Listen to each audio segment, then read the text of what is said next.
actualmente se reconocen 7 tipos de inteligencias. O sea, los psicólogos, la gente que se dedica a ese tipo de cosas, identifica varios tipos de inteligencias: oral, pictórica, musical, etc. Como dato curioso, ¿verdad? El Newsweek publicó un artículo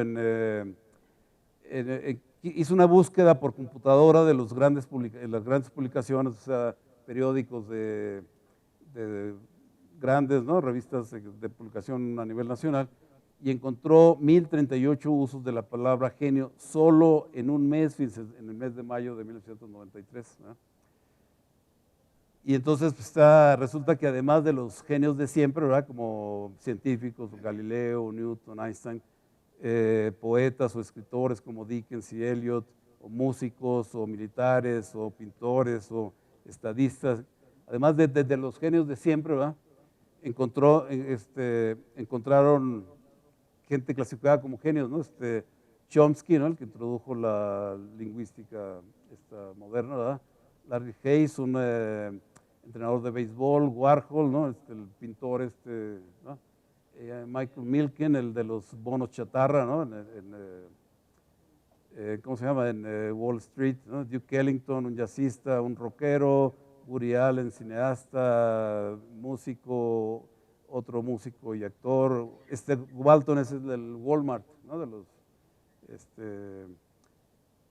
negocios, pues, ¿no? O Goebbels, ¿no?, que fue, ¿cómo se llama?, ministro de Cultura de Hitler, ¿no?, cuando la Segunda Guerra Mundial; un boxeador, Muhammad Ali; un entrenador ¿cómo se llama?, de fútbol, etcétera.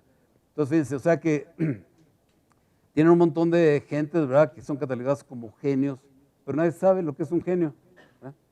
Y entonces, una cosa muy interesante es esto, fíjense: la persona que ha alcanzado el IQ más alto, 228, no es considerado un genio.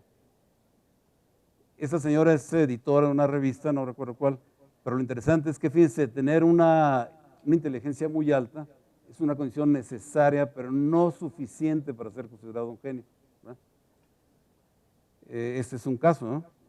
Entonces, pues nadie sabe con precisión lo que define un genio, ¿no? Hay un señor, un juez de Estados Unidos, que decía: no tengo palabras para definir lo que es la pornografía, pero la reconozco cuando lo veo. Pues igual con el genio, ¿no? Es algo que no se puede definir, pero sí dicen ustedes, ¿no?, son capaces de decir: ese cuate es un genio, ¿no?, etcétera, ¿no? Hay muchos, ¿no?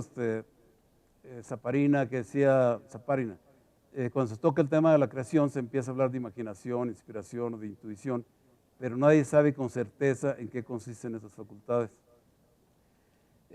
Un caso muy interesante fue psicólogo Teplov, ¿no?, que él, igual que Aristóteles, ya desde la antigüedad, habían clasificado a los genios en prácticos y teóricos. Los prácticos son la gente como políticos, estadistas, etcétera, y los teóricos son los científicos, filósofos, artistas, ¿no? Y entonces decía Teplov: la labor intelectual de científico dedicado largos años a una investigación es más sencilla y tranquila que la del político o del jefe militar, porque estos se ven forzados a resolver los más variados y contradictorios problemas mentales, a veces en condiciones sumamente difíciles, ¿no? Y seguí escribiendo, ¿no? La intuición es una especie de lujo en el trabajo de un científico, ¿no?, mientras que para el político o el militar es una necesidad, ¿no? O sea, una cosa es estar sentadote en un cubículo, ¿no?, haciendo matemáticas o física, y otra cosa es estar ahí aguantando catorrazos, ¿no?, como los políticos o militares, ¿no? Bueno, y más, ¿no? Napoleón decía: la intuición es un cálculo hecho con rapidez. Otro caso interesante: este señor Clausewitz fue uno de los primeros que escribieron sobre la guerra ya como disciplina, ¿no?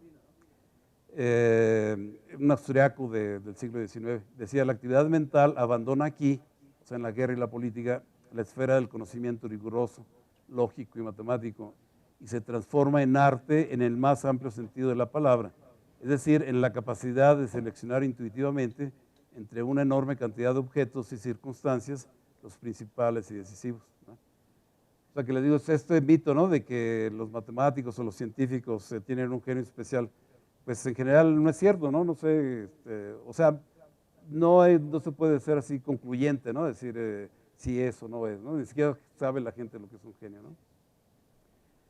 Bueno, ya para concluir, un estudio interesante, ¿no? De un grupo de psicólogos que comparaban a los matemáticos con otros profesionistas, ¿no? Entonces lo que hicieron fue tomar una muestra de 60 matemáticos de edad promedio 38 años y lo que encontraron cosas sencillas, media disparatadas, no sé si por ejemplo decían en promedio los matemáticos vienen de familias de clase media menos privilegiadas que las de los físicos. Yo no sé si esto sea cierto o no, pero tengo un amigo que estudió matemáticas, estaba entre estudiar física o matemáticas, y se fue a matemáticas que porque se iba con los proletarios, ¿no? No, entonces yo no sé, parece ridículo, ¿no? Pero si hay gente con esa, ¿no? Con esa actitud, ¿no? O ideas, pues lo que sea, ¿no? Entonces lo que hicieron estos psicólogos fue agarrar un grupo de comparación, ¿verdad? De 45 científicos y 124 arquitectos, y encontraron que en disciplina del trabajo el puntaje de los matemáticos era comparable al del grupo de comparación. En disciplina del trabajo, perdón, en confianza en sí mismos, el puntaje de los matemáticos era menor que el del grupo de comparación. En autonomía, o sea, manipulación de ideas, el puntaje de los matemáticos era mucho mayor que el del grupo de comparación. En conciencia humanitaria, el puntaje de los matemáticos es mayor que en el otro grupo, ¿verdad? Y en arte, fíjense, los matemáticos y científicos más o menos, ¿cómo se llama? Marcaban lo mismo, indicaban lo mismo, ¿verdad? Pero mucho menor que los arquitectos, ¿verdad? Y esos psicólogos piensan que la diferencia supuestamente se debe a que los matemáticos y científicos ponen mucha más énfasis en orden y simetría, ¿no? O sea, como que son más cuadradotes, ¿no? Así, ¿no?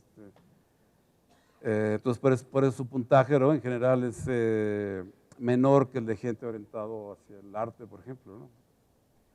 Bueno, en resumen, decían, los matemáticos parecen ser reservados, sensibles, de comportamiento convencional, aunque altamente individualistas en espíritu y que tienen personalidad concentrada, por así decirlo, en una intelectualidad que es flexible e inquisitiva, pero también práctica y dirigida. Ellos son capaces de encontrar estímulo dentro de sí mismos en un ambiente estable. O sea, como que los matemáticos llevan la música por dentro, ¿no? O como diría, los matemáticos les gusta divertirse cuando nadie está viendo. Gracias.